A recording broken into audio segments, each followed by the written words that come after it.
Hello students, welcome to my YouTube channel Jennifer Gaur Gyan Hub. Myself Miss Priya and I am here with my class 10th video. The subject is history and the chapter is the rise of nationalism in Europe.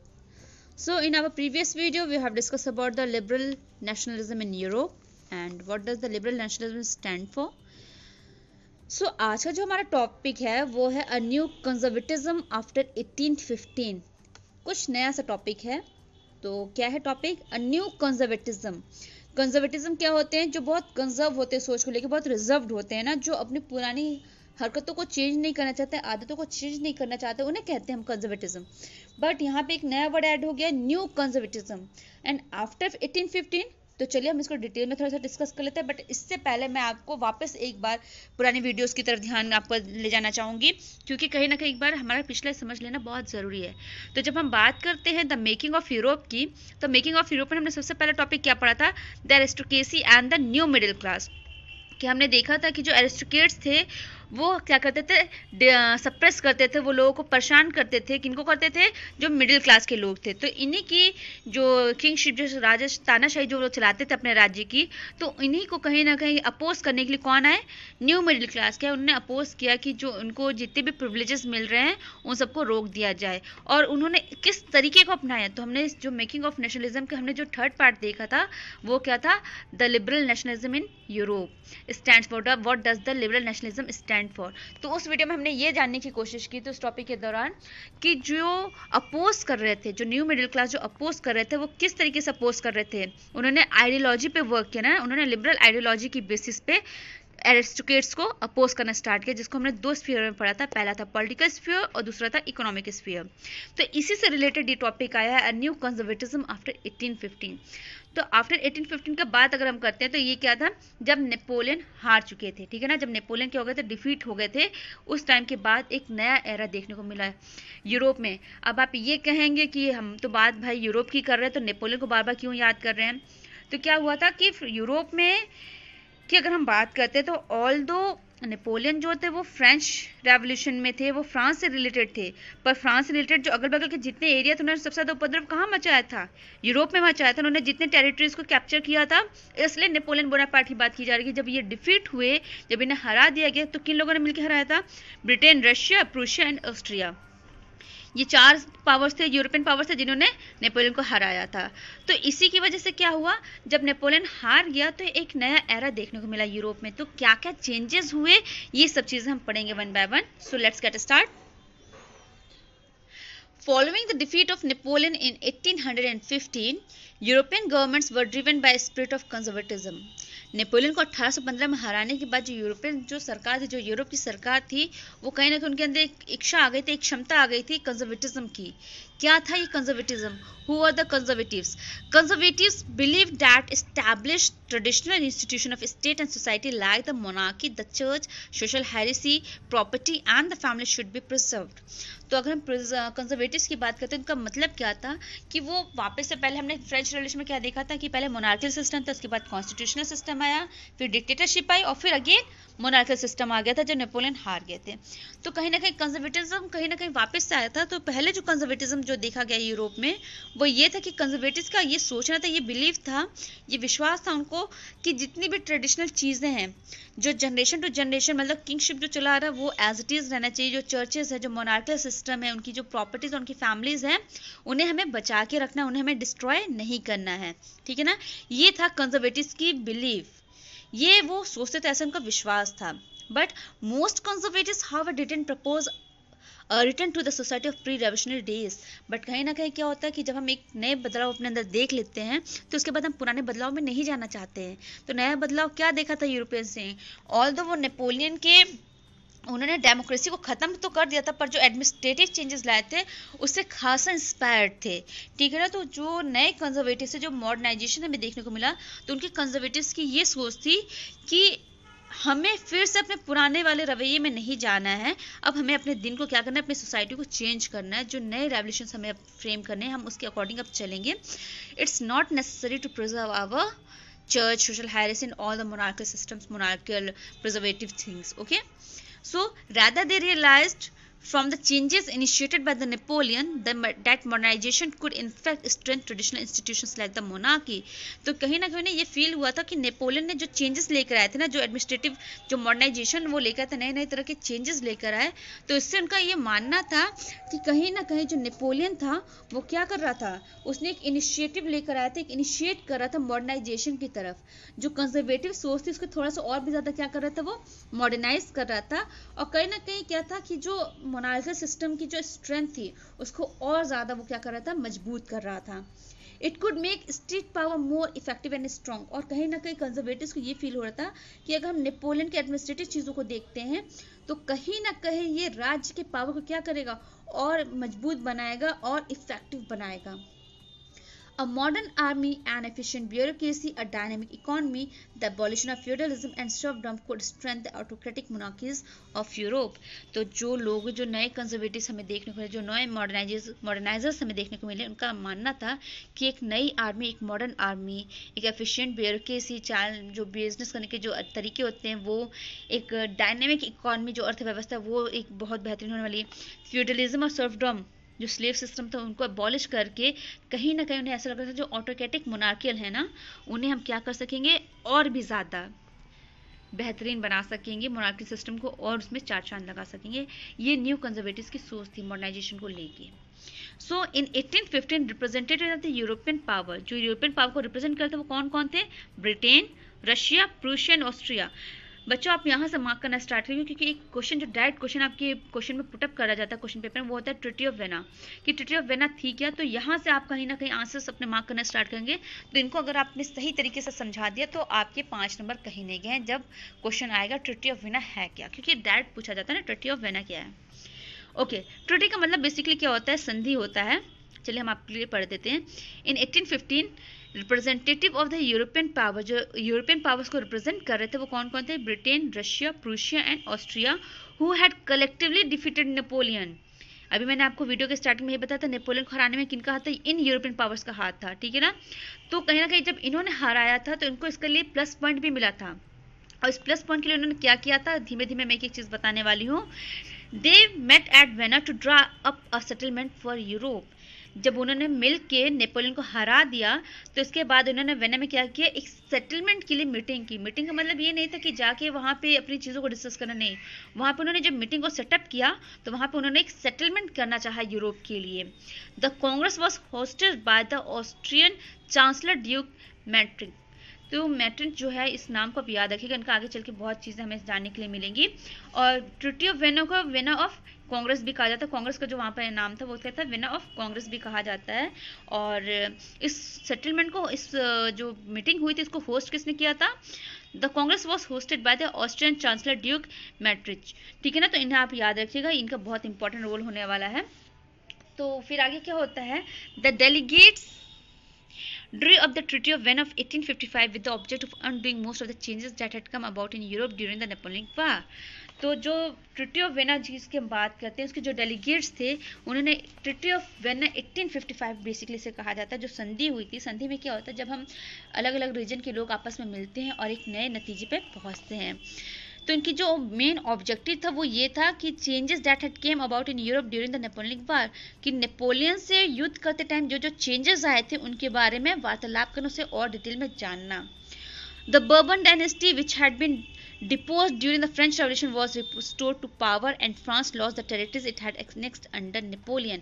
तो ये important point आप इसे mark कर सकते हैं। क्या कहा जा रहा है, the Bourbon dynasty. Bourbon dynasty कौन सी डायनेस्टी थी, किसकी डायनेस्टी थी, जो आपका फ्रेंच रेवोल्यूशन में, ठीक है ना, फ्रेंच रेवोल्यूशन में लुइस 16 थे ना, लुइस 16 के अंडर में ये डायनेस्टी आती थी, बर्बन डायनेस्टी। और इसके राजा कौन थे, लुइस फिलिप।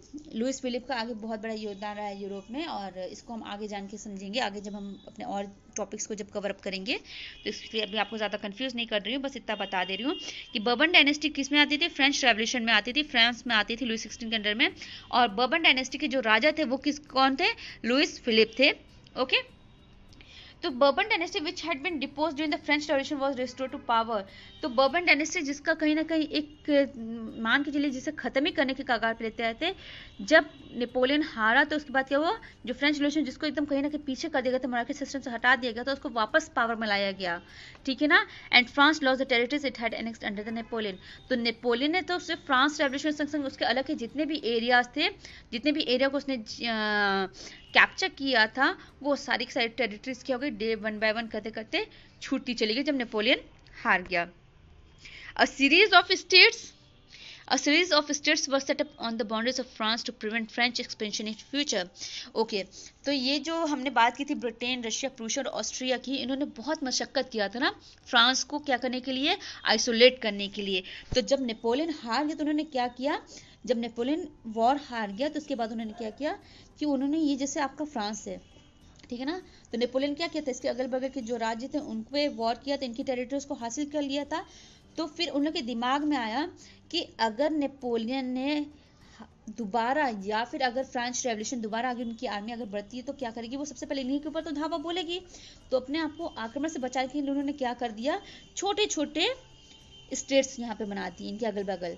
इनके अगल बगल क्यों बना दिए, छोटे छोटे स्टेट्स बने। तो अगर हम अपने एग्जांपल लेते हैं, इंडिया से भी रिलेटेड अगर एग्जांपल लेते हैं, तो पहले के राजा लोग जब युद्ध करते थे तो जो उनका महल होता था, वो महल के चारों तरफ क्या होता था, वो पानी के बीच में अपने महल को बनाते थे या अगल बगल के पानी होता था, ताकि क्या होता था, दूरबीन के द्वारा उनकी जो सेना रहती थी वो हमेशा महल के चारों तरफ लगी रहती थी, ताकि कोई भी जब आक्रमण करने आता था उनके ऊपर तो वो पानी की आवाज़ से बता देते थे कि कोई हमारे तरफ आ रहा है राजमहल पर हमला करने के लिए।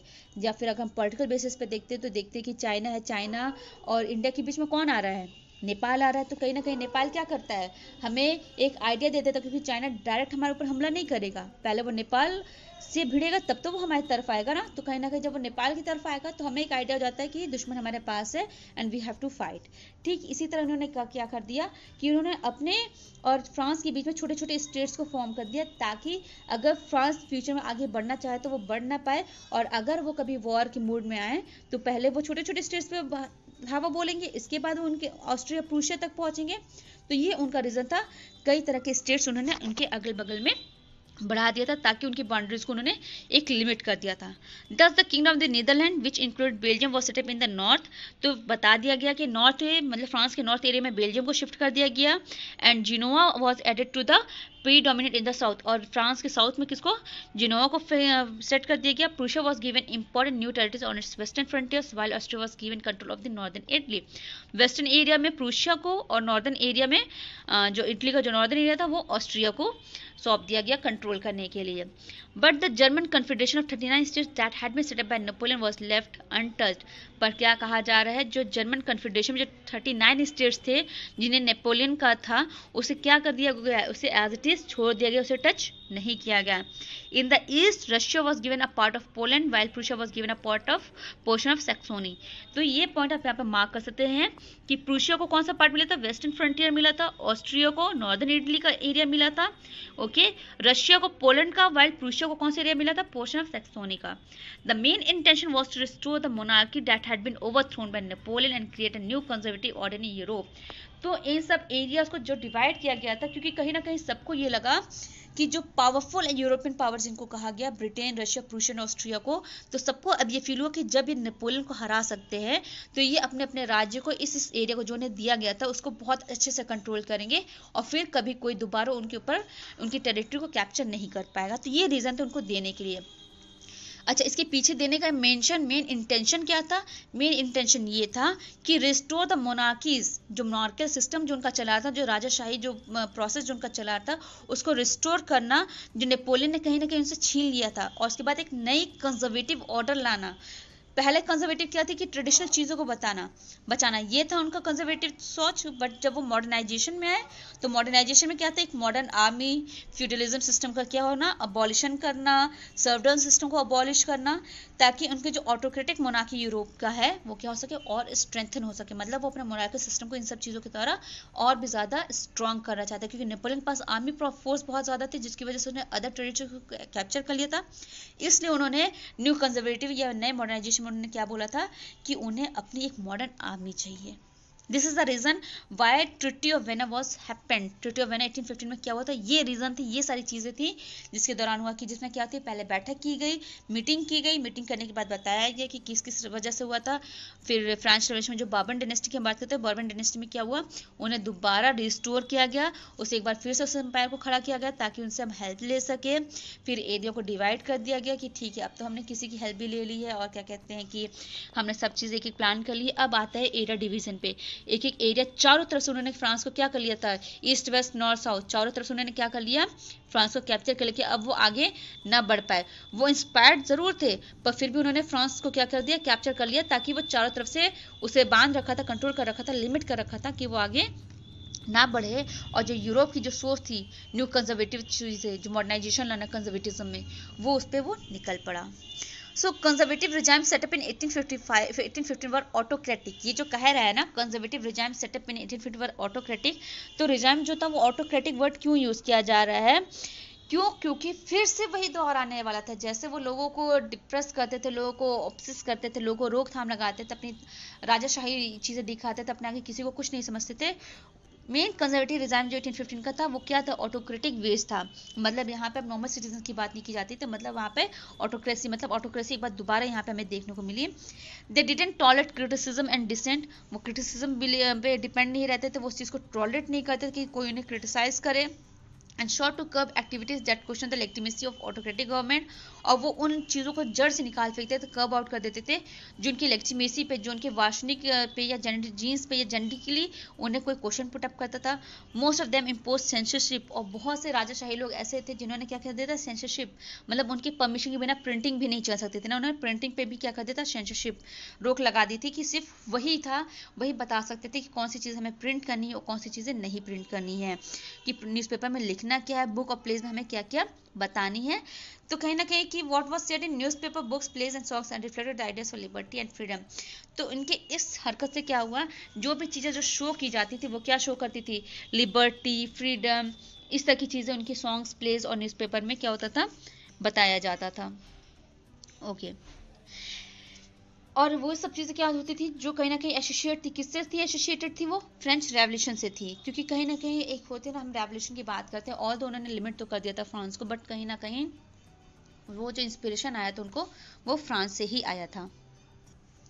तो कंजर्वेटिज्म तो यहाँ पे हो गया था, पर जो एक होता है ना लिबरलिज्म की, अगर हम बात करते हैं लिबर्टी हमें कहाँ से इंस्पिरेशन मिली, वो फ्रेंच रिवोल्यूशन मिली। तो जो एक बहुत बड़ा जो मेजर जो लिया गया, मेजर इशू जो लिया गया लिबरल नेशनलिस्ट से, वो ये था, who criticize the new conservative order was freedom of press. और जो नए कंजर्वेटिव ऑर्डर में जो नई क्रिटिसिज्म की हमें चीज़ें देखने को मिली, वो थी the freedom of the press. जो प्रेस के लिए जो फ्रीडम थी उस पर क्रिटिसिज्म हमें देखने को मिला।